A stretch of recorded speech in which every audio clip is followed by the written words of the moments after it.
Була bir ağası, onun ismi Ebu Lahab. Onun ağaları көп була. Abu Talib, Gabbas isimli, anda mana şu Abu Lahab, Hamza, mana Abu Lahab ham Abu Talib onlar imanға келмейлер. Қалғандары иманды болалар. Әмма Abu Talib ул пейғамбарымызға қаршы бармай.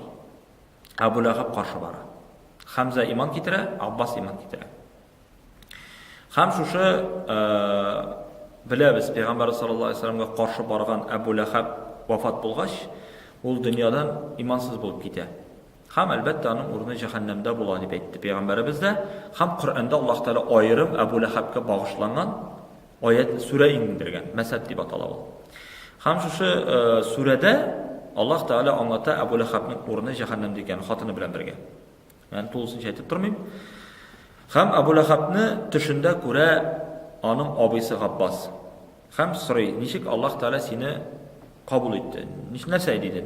Ул әйтте, Аллаһ Тәала мине бик каты газаплый җәһәннәмгә эләктем ди. Әмма һәр дүшәмбе көнендә минем әз генә ди газабны киметә ди. Ни өчен? Чөнки Пәйгамбәр саллаллаһу алейһи ва саллям дүшәмбе көнендә туды. Дүшәмбе көнендә Суайба дигән аның кыл хатыны була. Килеп Abu Lahabка әйтә, синең энекәшең туды дип. Мөхәммәд саллаллаһу алейһи ва саллям племянник инде. Ул шатлыктан аны азат итә. Менә шушы шатлыгы аркасында гына Аллаһ Тәала аның газабын киметә. Уйлап карагыз. Абу Талибкә җәһәннәмдәге иң кичкенә газапны бирә.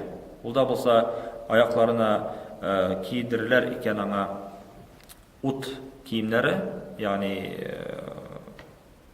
аяк киемнәре, һәм шуның белән баш мие кайнар. Бу иң җиңел газап. Ни өчен? Чөнки гомере буе Пәйгамбәр саллаллаһу алейһи ва салламны яклаган, караган, тәрбияләгән һәм рәнҗетергә бирмәгән.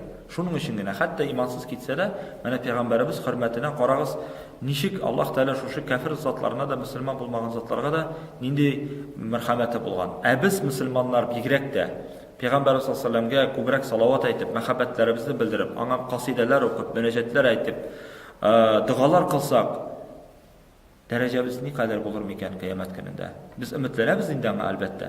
Әмма төп менә бу мәсьәләнең төп өлеше шунда.